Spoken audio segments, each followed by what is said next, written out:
హృదయా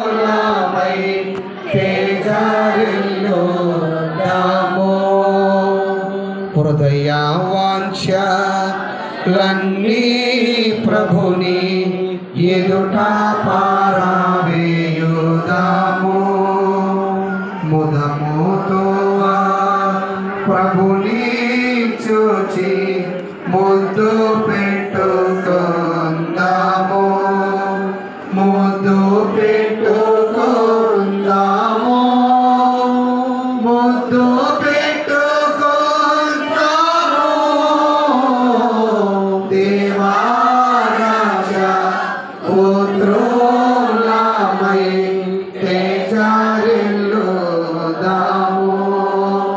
ప్రభువు వచ్చి యున్నాడడిగో ప్రార్థనలు చేయండి. ఉభయులకి భావించి ఒక్కరుగా